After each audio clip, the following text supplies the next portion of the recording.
Buenos días, espero que estén todos bien en casa. Vamos a continuar, tenemos el privilegio de continuar con el estudio en Timoteo, así que vamos a empezar leyendo este capítulo de Primera a Timoteo, capítulo 6. Dice la palabra del Señor: todos los que están bajo el yugo de esclavitud tengan a sus amos por dignos de todo honor, para que no sea blasfemado el nombre de Dios y la doctrina. Y los que tienen amos creyentes, no los tengan en menos por ser hermanos, sino sírvanles mejor, por cuanto son creyentes y amados los que se benefician de su buen servicio. Esto enseña y exhorta. Si alguno enseña otra cosa y no se conforma a las sanas palabras de nuestro Señor Jesucristo y a la doctrina que es conforme a la piedad, está envanecido. Nada sabe y delira acerca de cuestiones y contiendas de palabras, de las cuales nacen envidias, pleitos, blasfemias, malas sospechas, disputas necias de hombres corruptos de entendimiento y privados de la verdad, que toman la piedad como fuente de ganancia. Apártate de los tales. Pero gran ganancia es la piedad acompañada de contentamiento, porque nada hemos traído a este mundo y sin duda nada podremos sacar. Así que teniendo sustento y abrigo, estemos contentos con esto, porque los que quieren enriquecerse caen en tentación y lazo, y en muchas codicias necias y dañosas que hunden a los hombres en destrucción y perdición, porque raíz de todos los males es el amor al dinero, el cual codiciando algunos se extraviaron de la fe y fueron traspasados de muchos dolores. Mas tú, oh hombre de Dios, huye de estas cosas y sigue la justicia, la piedad, la fe, el amor, la paciencia, la mansedumbre. Pelea la buena batalla de la fe, echa mano de la vida eterna, a la cual asimismo fuiste llamado, habiendo hecho la buena profesión delante de muchos testigos. Te mando delante de Dios, que da vida a todas las cosas, y de Jesucristo, que dio testimonio de la buena profesión delante de Poncio Pilato, que guardes el mandamiento sin mácula ni reprensión hasta la aparición de nuestro Señor Jesucristo, la cual a su tiempo mostrará el bienaventurado y solo soberano, Rey de reyes y Señor de señores, el único que tiene inmortalidad, que habita en luz inaccesible, a quien ninguno de los hombres ha visto ni puede ver, al cual sea la honra y el imperio sempiterno. Amén. A los ricos de este siglo manda que no sean altivos, ni pongan la esperanza en las riquezas, las cuales son inciertas, sino en el Dios vivo, que nos da todas las cosas en abundancia para que las disfrutemos. Que hagan bien, que sean ricos en buenas obras, dadivosos, generosos, atesorando para sí buen fundamento para lo porvenir, que echen mano de la vida eterna. Oh Timoteo, guarda lo que se te ha encomendado, evitando las profanas pláticas sobre cosas vanas y los argumentos de la falsamente llamada ciencia, la cual, profesando algunos, se desviaron de la fe. La gracia sea contigo. Amén. Esta es la palabra de Dios, y tenemos ahora que en este capítulo el apóstol Pablo le está pidiendo a Timoteo que hable con dos tipos de personas que, digamos, están en los polos opuestos, en los estratos sociales, en la sociedad de aquel tiempo. Unos eran los esclavos y otros eran los ricos. Esclavos que son cristianos, que se convirtieron al Señor, y en el otro extremo están ricos, personas nobles que tienen muchas posesiones y se convirtieron al Señor. A los dos les va a pedir algo difícil, algo que es un reto, algo que no es sencillo, algo que requiere más que fuerza de voluntad, requiere más que solamente la doctrina, requiere vida interior diferente. Y por eso les va a decir, y al mismo Timoteo, que eche mano de la vida eterna y que ellos también deben echar mano de vida eterna. Así que hoy vamos a ver esta imagen de la iglesia como la casa de Dios donde hay vida eterna. La iglesia, la casa de Dios donde hay una vida diferente, una vida nueva. La iglesia es el pueblo de la nueva creación, es el pueblo de la resurrección, es el pueblo que ahora opera en el Espíritu Santo con una vida nueva en su interior. Una vida nueva que le permite vivir en este mundo reflejando el reino de Cristo. Entonces vamos a ver esto, y mientras le va a hablar a los esclavos y a los ricos, en medio le va a decir que hay algunos que se oponen y él tiene que pelear la buena batalla de la fe, tiene que alejarse de algunas personas y permanecer firme en la fe, en el evangelio, en la sana doctrina, y ser firme como si fuera una batalla, ¿verdad? Donde él esté involucrado totalmente, intelectual y emocionalmente, involucrado en esa batalla, una batalla de fe. Ahora, yo sé que algunos vamos a decir, bueno, nosotros ni somos esclavos, ni somos ricos de ese tipo, ¿verdad? A lo mejor somos, como dice el presidente, la clase media, ¿cómo dijo? Que aspira a grandes cosas, un poco egoísta.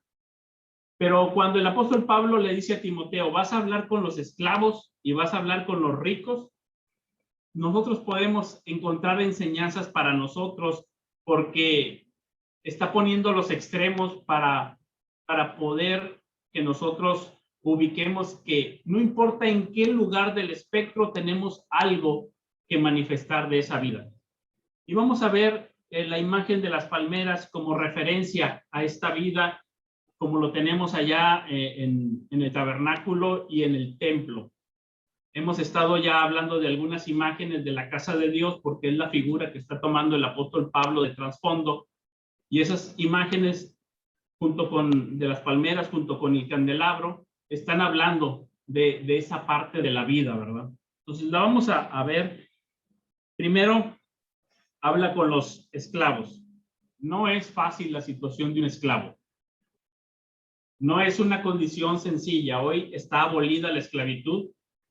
Puede ser que todavía haya por ahí algunos grupos que se detectan y tiene que actuar pues la justicia ahí.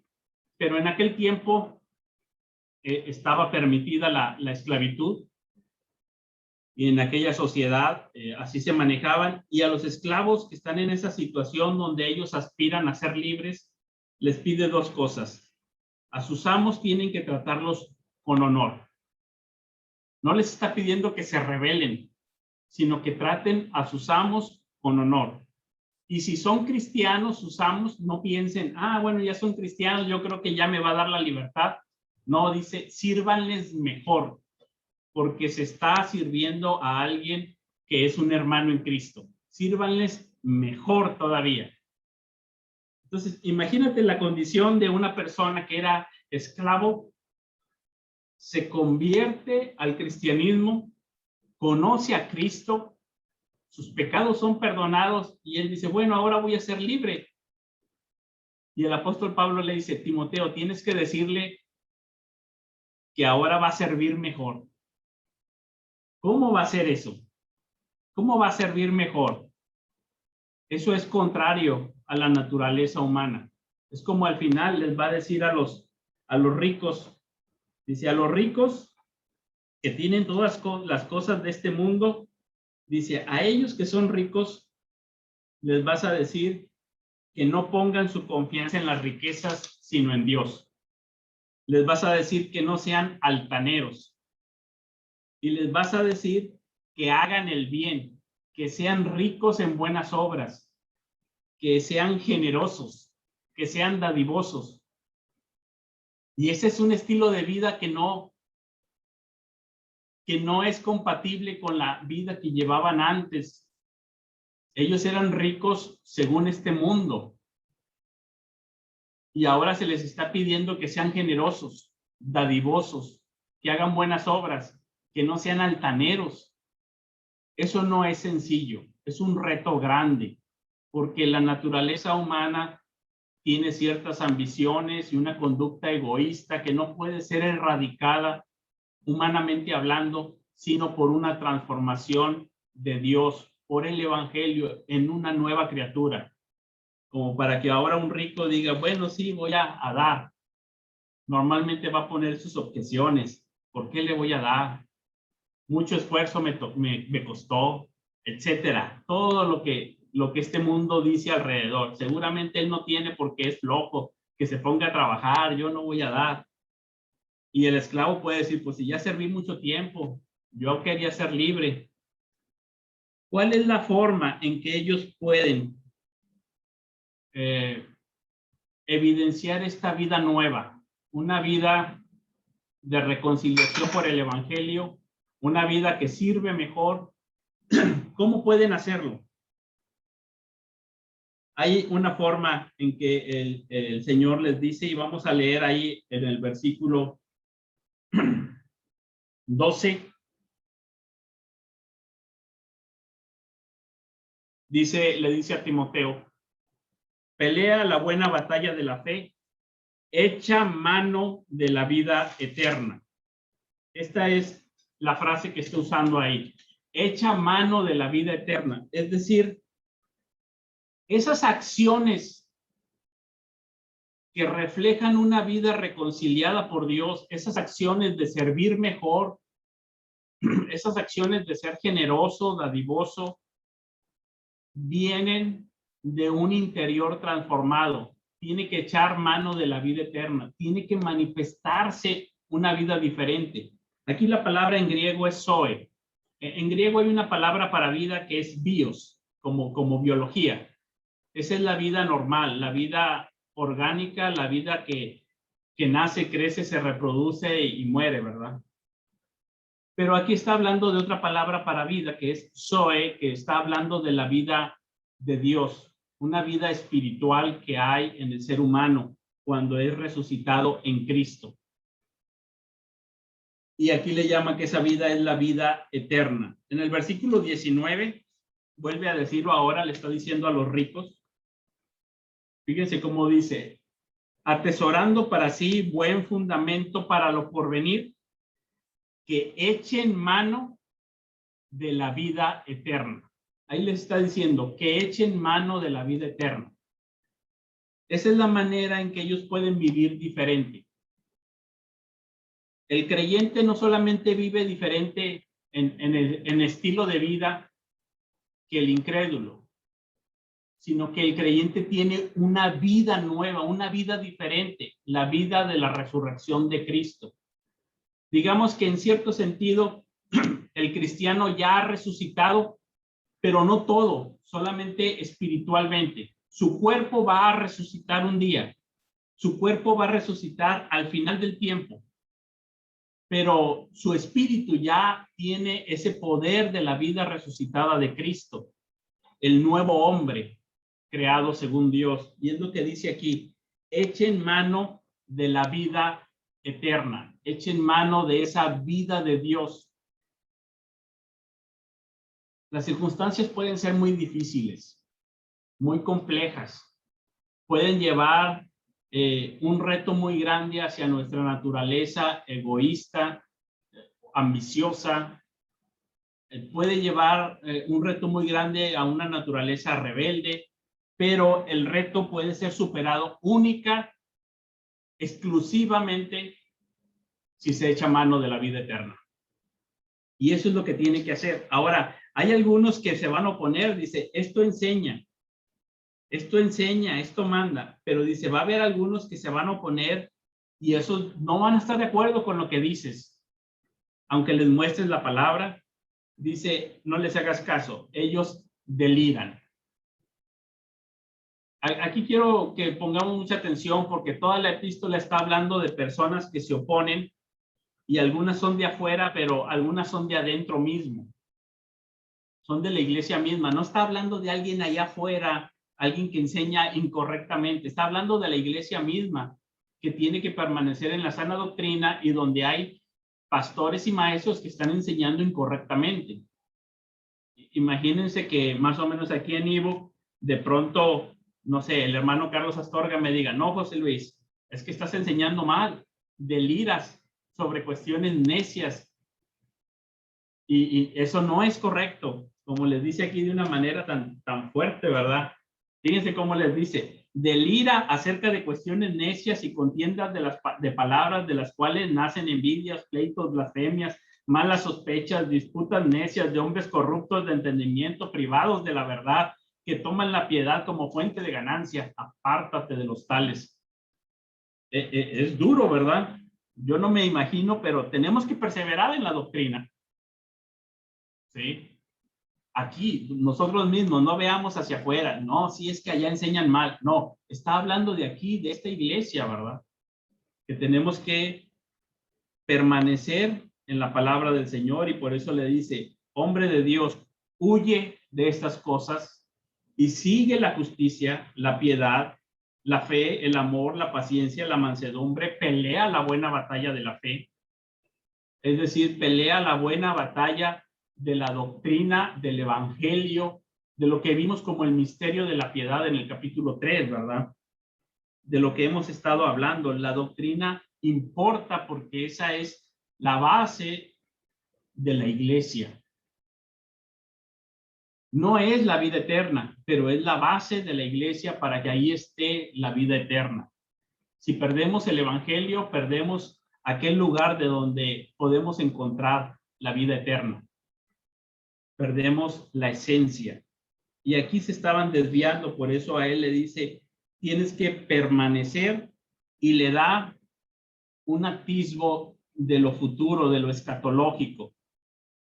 Dice, vas a permanecer, vas a guardar el fiel depósito de la doctrina, del evangelio, de la doctrina de los apóstoles, vas a perseverar en ello hasta la venida de nuestro Señor Jesucristo, hasta la aparición de nuestro Señor Jesucristo, el cual a su tiempo mostrará el bienaventurado y solo soberano, de Rey de reyes y Señor de señores, el único que tiene inmortalidad, el que tiene la vida, la vida eterna, la vida verdadera, el que habita en luz inaccesible, a quien ninguno de los hombres ha visto ni puede ver, al cual sea la honra y el imperio sempiterno. Amén. Y entonces le pone esa perspectiva, ese panorama escatológico para que él persevere. No es algo solamente de este tiempo, sino que aún y hasta la eternidad, dice, es necesario, porque ahí viene el que tiene inmortalidad, el Rey de reyes y Señor de señores. Cada vez que el apóstol Pablo defiende el evangelio y la doctrina, ustedes van a observar que empieza a escribir en poesía una doxología. Lo vimos en el capítulo 1, lo vimos al final del capítulo 3 y ahorita en el capítulo 6. Nuevamente empieza a hacer una doxología porque dice, la doctrina no es solamente conocimiento, sino que involucra también sentimiento y dirige todo tu ser a una doxología, es decir, a buscar la gloria de Dios. Y se ve cómo se emociona, que deja de lado la discusión que estaba haciendo y empieza a hablar del Señor Jesucristo, solo soberano, Rey de reyes, Señor de señores, el único que tiene inmortalidad, que habita en luz inaccesible, y como que el apóstol Pablo se va a adorar al Señor. Y dice, a él sea la honra y el imperio sempiterno. Amén. Siempre el correcto estudio de la doctrina nos debe de llevar a la adoración. Si no nos lleva a la adoración, estamos perdidos. Estamos equivocando el camino. Hemos torcido el rumbo.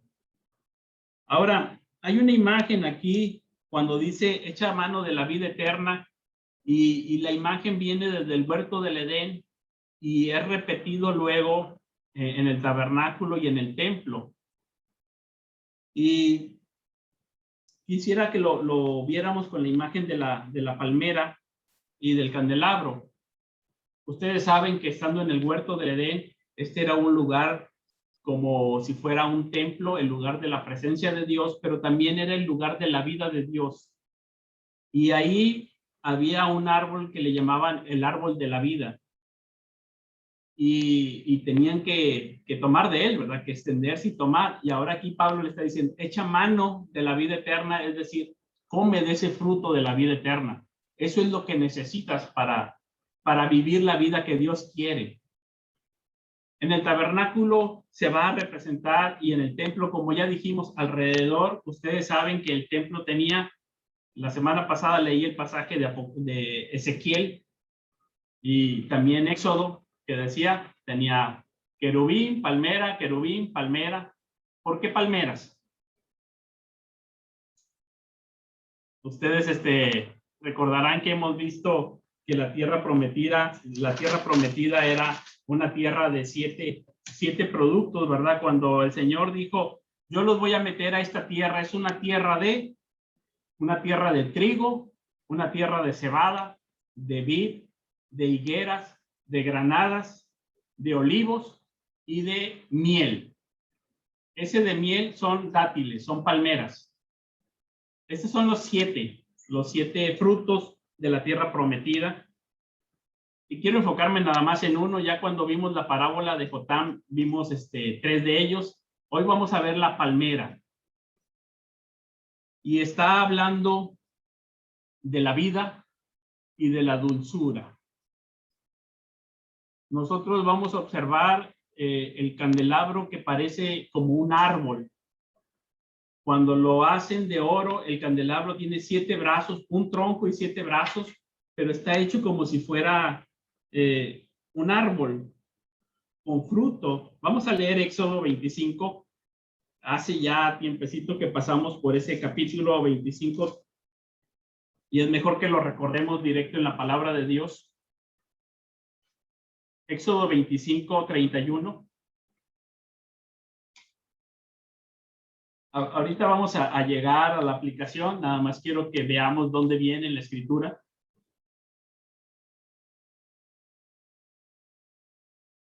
Dice así, Éxodo 25, 31.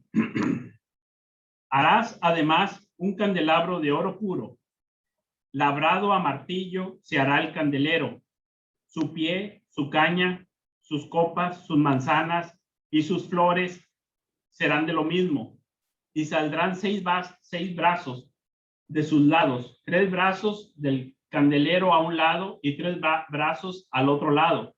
3 copas en forma de flor de almendro en un brazo, una manzana y una flor, y 3 copas en forma de flor de almendro en otro brazo, una manzana y una flor. Así en los 6 brazos que salen del candelero, y en la caña central del candelero 4 copas en forma de flor de almendro, sus manzanas y sus flores. Voy a leer ahora ya un poquito al final donde dice, de un talento de oro fino lo harás con todos estos utensilios, mira y hazlos conforme al modelo que te he mostrado en el monte. Está simulando como el árbol de la vida, brazos, frutos, flores, y nosotros sabemos que es simbólico. El asunto es que ese árbol con sus ramas tenía su esencia, su aceite venía de abajo y es lo que le permitía alumbrar, brillar, ¿sí? Esa es la idea. La idea es que el árbol está manifestando una vida que viene desde el interior, ¿verdad? No es ahí propia en el candelero, ¿verdad? Luego la imagen de la palmera se va a seguir usando en muchas ocasiones. No voy a mencionarlas todas, pero por ejemplo, la imagen es de vigor y de dulzura. Por ejemplo, cuando se habla de que llegaron a un lugar con 70 palmeras, imagínense ustedes caminando en el desierto sin frutos, la sequedad, la soledad, y ven a lo lejos palmeras. ¿Qué es lo que se imaginan? Pues las palmeras se ven en lo alto y están anunciando que abajo hay agua. ¿Sí? Y están anunciando que ahí hay fruto y que hay agua. Así que llegan a un oasis en medio del desierto. Por ejemplo, Débora juzgaba junto a una palmera. El Salmo 1 nos dice que el justo va a ser como un árbol junto a corrientes de agua que da su fruto a su tiempo. Yo sé que en muchas ocasiones nosotros podemos leer ese pasaje y por ser de esta región a lo mejor imaginamos un sabino junto a un río, ¿verdad? O a lo mejor imaginamos un naranjo de la zona citrícola junto a un río. Pero imagínense que sea una palmera o un conjunto de palmeras y el justo está ahí junto al agua, da su fruto, su hoja no cae y está manifestando que hay vida interior ahí. Tenemos, por ejemplo, a Moisés, cuando muere, dice que todavía estaba con su vigor entero, o sea, como una palmera, con su vigor. Las mujeres israelitas, cuando Faraón quiere matar a los niños y les dice a las parteras, cuando nazca, si es hombre, mátelo. Y se enoja Faraón y les dice a las parteras, ¿por qué no los han matado? Dice, es que nosotros llegamos y las mujeres israelitas tienen vigor dentro, tienen vida, tienen tanta fuerza, tanta vida, que cuando llegamos el niño ya nació y no podemos hacer nada, ya está, ya ha nacido, ¿verdad? Ya lo tienen ellas en sus manos, porque eran mujeres vigorosas. Cuando leemos, por ejemplo, Cantares, el amado quiere alabar a la amada, y entre las muchas alabanzas y elogios que le dice, uno de ellos le dice que su amada es como una palmera, flaca, alta y despeinada. No, está diciendo es como una palmera, es alta, vigorosa y con un fruto dulce. Está hablando de una vida interior que le llena, dice, esta es mi amada. Si usted quiere alabar a su esposa, dígale palmera, pero explíquele por qué. Está llena de vida, de vigor y de dulzura. Entonces, es lo que está diciendo aquí. Y luego vamos a leer el Salmo 92. Este es un salmo que se leía en el día de reposo. Es un salmo que se leía cuando la gente iba a adorar al Señor al templo o al tabernáculo. Salmo 92, salmo dice, cántico para el día de reposo. Y observen ahí las imágenes. No vamos a examinar todo el salmo, pero empieza en el día de reposo. El día de reposo es cuando Dios dijo que vio a su creación y dijo, todo es bueno en gran manera. Todo es bueno. Y reposó. El Señor dice, la creación es buena. Y entonces la creación, por medio del ser humano, le responde a Dios, no, tú eres el bueno. Y empieza diciendo, bueno es alabarte a ti, tú eres el bueno, bueno es alabarte, oh Jehová, y cantar salmos a tu nombre, oh Altísimo. Anunciar por la mañana tu misericordia y tu fidelidad cada noche en el decacordio y en el salterio, en torno suave con el arpa, por cuanto me has alegrado, oh Jehová, con tus obras. O sea, yo he visto tus obras y en el día de reposo yo digo, bueno eres tú. Yo tengo toda la semana trabajando, 6 días trabajarás, pero en el séptimo vengo y le digo al Señor, tú eres bueno y tus obras son buenas. Y está hablando de las obras de la creación, pero también de las obras de providencia, pero en especial está refiriéndose a las obras de salvación, a la salvación en Jesucristo. Esto lo deja muy claro el profeta Isaías cuando compara la creación con la salvación. Y dice, Dios creó, formó y plantó. Y dice acá en Isaías que Él es nuestro creador, el que me formó y el que me plantó. Hablando de la salvación de Dios. Y podemos esto extrapolarlo hacia la iglesia, y Él es el que nos creó en Cristo Jesús como una nueva criatura. Él es el que nos formó a la imagen de su Hijo Jesucristo y nos sigue formando. Y Él es el que nos plantó en Cristo, firmes y arraigados. Y va a decir que arraigados como una palmera. Vamos a seguir en el Salmo 92, pero ahora vamos a el versículo 12. No vamos a ver toda la poesía, solamente quiero la imagen para decir que esto es hecha mano de la vida eterna. Hecha mano de la vida eterna es estar firme y arraigado en Cristo. Y para ello se requiere estar firme en la doctrina. La doctrina no salva, la doctrina no es Cristo, pero la doctrina me ayuda a permanecer en Cristo, que Cristo es la fuente de la vida. Cristo es el que salva. Cristo es el que da ese vigor al alma. Fíjense lo que dice, el justo, Salmo 92, 12. El justo florecerá como la palmera, crecerá como cedro en el Líbano, plantados en la casa de Jehová, en los atrios de nuestro Dios florecerán. Y está diciendo que el templo, en este caso la iglesia local, en este caso podemos decir Ibu, es como un oasis. Y ahí están plantados los justos, están arraigados, están plantados como palmeras y florecerán. Dan fruto, tienen vigor y dulzura para esta vida. Y dice que de ahí obtienen su savia. No es de ellos, sino que están plantados en la casa de Jehová, en los atrios de nuestro Dios. Aún en la vejez fructificarán, estarán vigorosos y verdes. Aún en la vejez fructificarán. Habla de palmeras y habla de cedros del Líbano, y son árboles longevos, son árboles que duran sus 200 años a 500 años, los cedros, y así, ¿verdad? Tienen su duración. Es una forma de decir, es el árbol de la vida. Echa mano de la vida de la vida verdadera, de la vida de Dios, de la vida eterna. De otra manera, el esclavo no puede servir mejor. De otra manera, el rico no puede ser generoso. De otra manera, ni tú ni yo podemos pelear la buena batalla de la fe. Es necesario estar plantado en la casa de Dios, tener el vigor de parte de Dios y entonces dar ese fruto dulce que no va a venir de otra manera. Aún en la vejez fructificarán, estarán vigorosos y verdes. ¿Para qué? Para autocomplacerse, para autosatisfacción. No, dice, para anunciar que Jehová, mi fortaleza, es recto y que en él no hay injusticia. Las palmeras anuncian que ahí hay un oasis.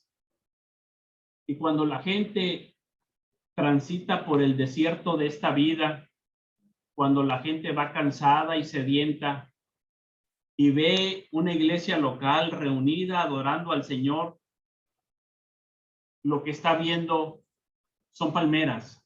Y cuando ve palmeras dice, ahí hay agua, ahí hay vida, ahí hay un oasis, ahí hay una vida diferente que yo necesito.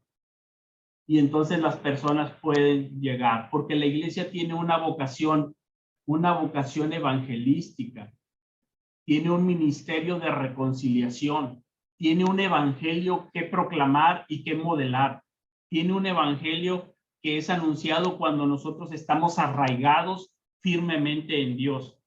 Entonces, cuando la iglesia se reúne, agradece al Señor por su bondad, por su misericordia, se revitaliza con la vida de Dios y entonces anuncia que Jehová, mi fortaleza, es recto y que en él no hay injusticia, que él es el Salvador. Este pasaje me recuerda mucho a mi padre.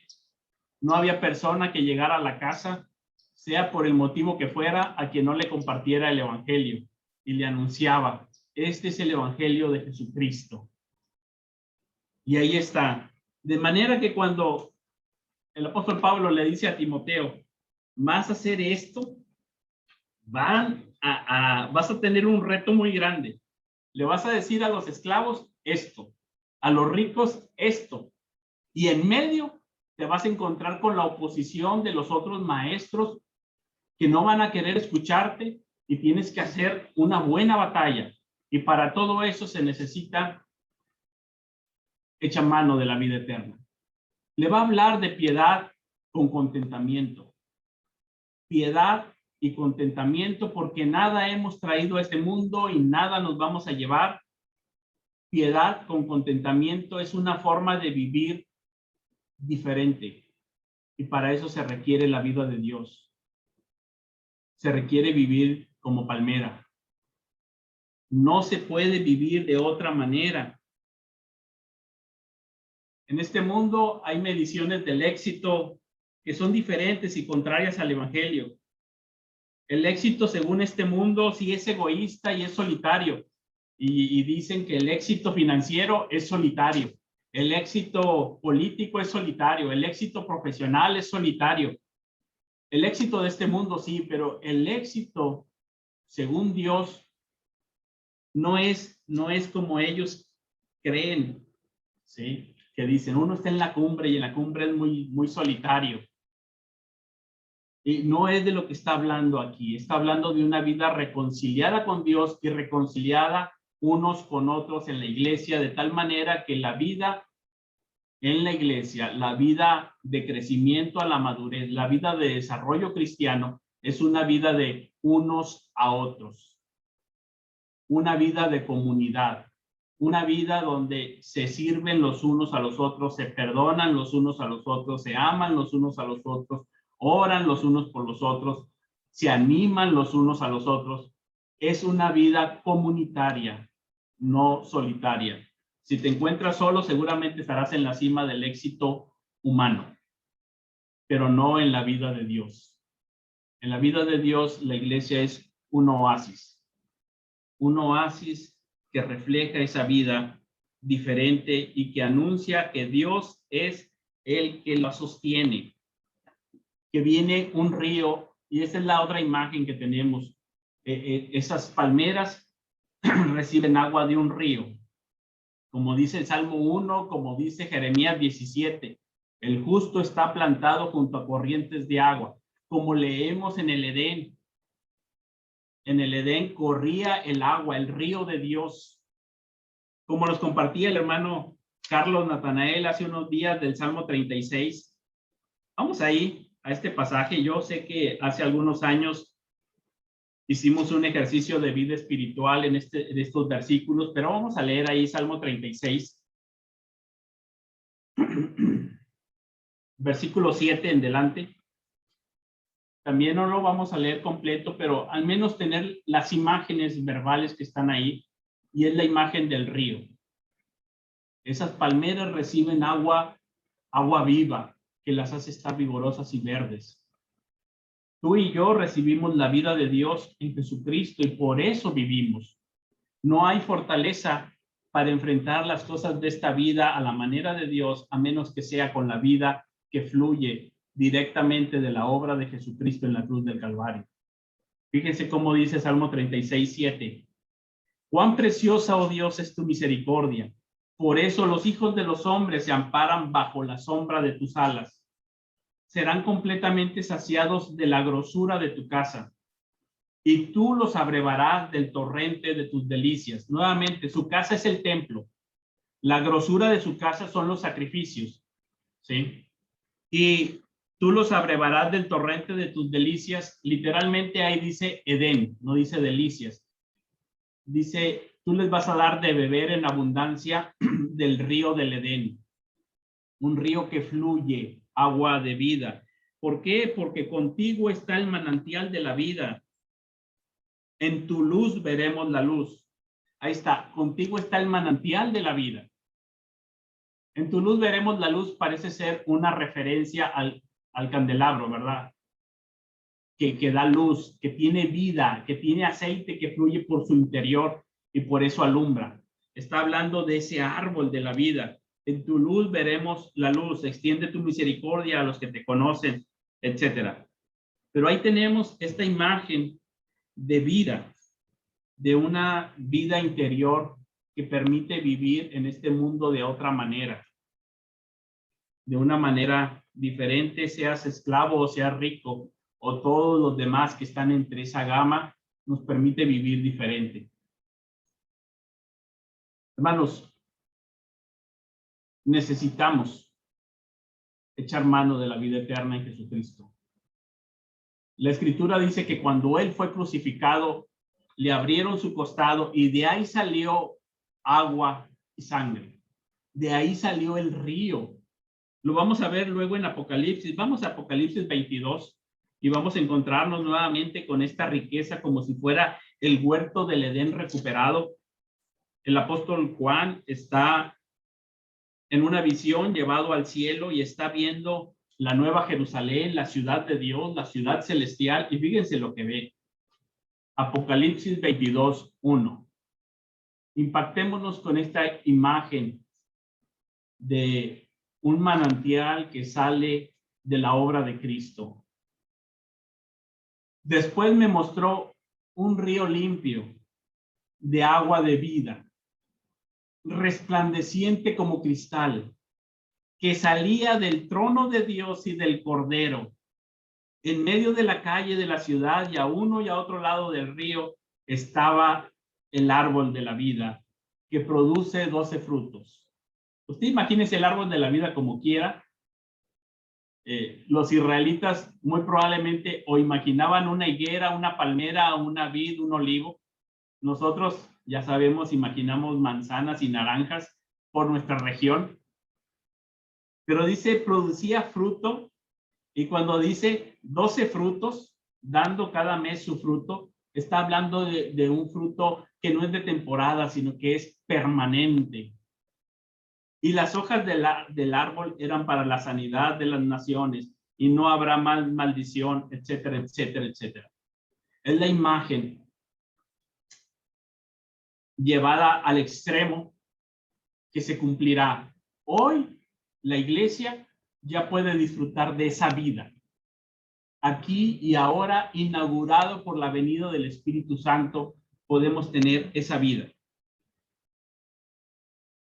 Que no sabemos cómo enfrentar la enfermedad, se necesita esa vida. Que hay que enfrentar dificultades económicas, se necesita esa vida. Que hay que enfrentar la abundancia y saber ser generoso, se necesita esa vida. Que nuestros hijos van a agarrar su camino en la vida, oremos para que crezcan como palmeras, vigorosos, firmes, arraigados y cimentados, plantados en Cristo. Que no sabemos qué sucederá en el futuro, que podamos enfrentarlo bien arraigados y cimentados en Cristo, vigorosos. No sé qué será, pero vigorosos. Esa es la vida que le está pidiendo que tome Timoteo. Dice, Timoteo, toma, echa mano de la vida eterna. Y a los ricos diles que también echan mano de la vida. Y a ti y a mí nos dice lo mismo, echen mano de la vida eterna, sea cual sea la situación que estás atravesando en este momento. Hay ocasiones en que las situaciones son complejas, prolongadas. A veces infunden temor. A veces infunden preocupación y ansiedad. Pero ahí está la vida de Dios. Y no es una vida solitaria. No estoy hablando de tú y tu relación con Dios, sino todos nosotros como iglesia de Dios reunidos, plantados juntos como un oasis para animarnos unos a otros. No estoy hablando de una vida individualista, espiritual, pero individualista. No, estoy hablando de una vida espiritual, pero comunitaria. Que podamos los domingos animarnos unos a otros con la palabra de Dios. El domingo es el día del Señor. En la mañana podemos estudiar su palabra, adorarle, cantarle, orar, y en la tarde podemos animarnos unos a otros, aunque sea por medio de un mensaje.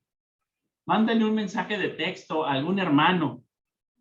Y si dices, es que yo no sé, a lo mejor lo voy a interrumpir, soy impertinente, no sé en qué día, en qué momento yo escribirle.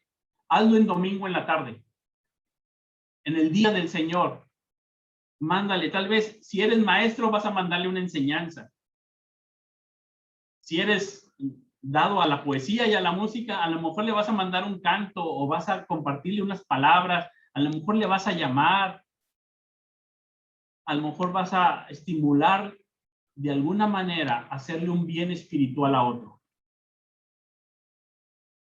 Somos una comunidad que en medio de esa vida también anuncia y proclama el evangelio y anuncia que ahí hay agua viva, que ahí hay un oasis, que es lo que les dijo Jeremías ahorita que mencionaba el capítulo 17, donde les dice que el justo va a estar como plantado en corrientes de agua.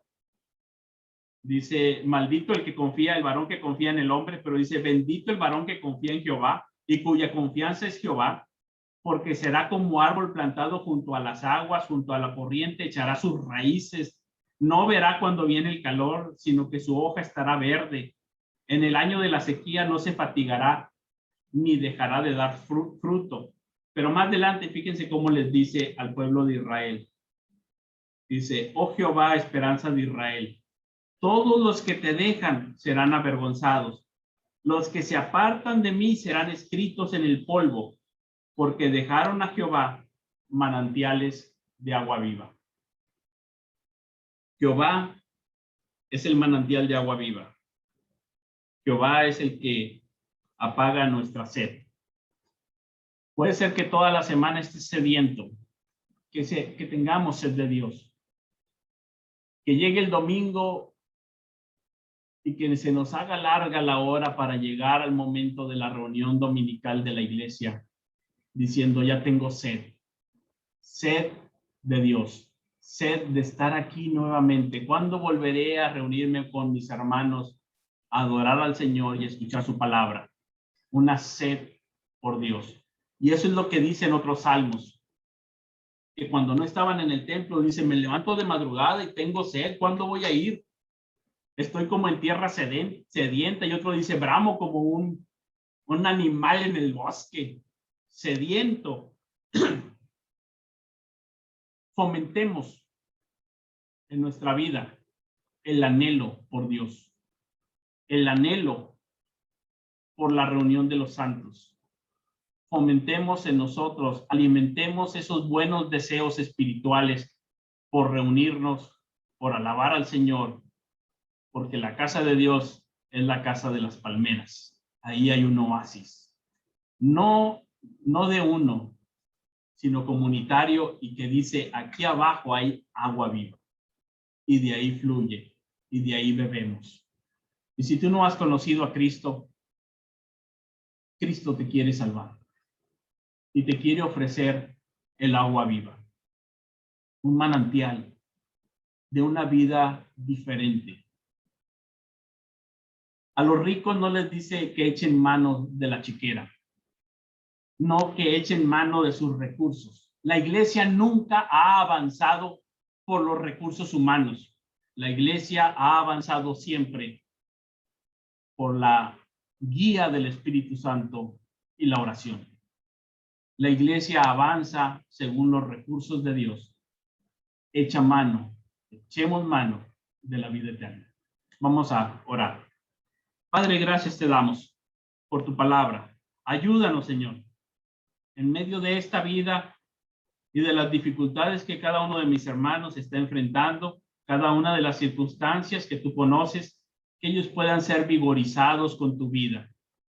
Que tu Espíritu Santo les fortalezca, les llene de vigor, que puedan estar firmes y arraigados, creciendo en la fe, yendo a la madurez, y al hacerlo como iglesia, anunciando que tú eres nuestra salvación, anunciando que tú eres la fuente de la vida eterna, que en Jesucristo es en quien tenemos esa vida nueva para vivir como resucitados por Cristo en medio de una generación oscura o maligna, en medio de un tiempo peligroso, en medio de estos tiempos de apostasía, que podamos permanecer firmes y arraigados en la fe y que guardemos ese fiel depósito para la siguiente generación. Que seamos fieles para guardar ese evangelio también para la siguiente generación. En el nombre de Jesucristo te lo rogamos. Amén.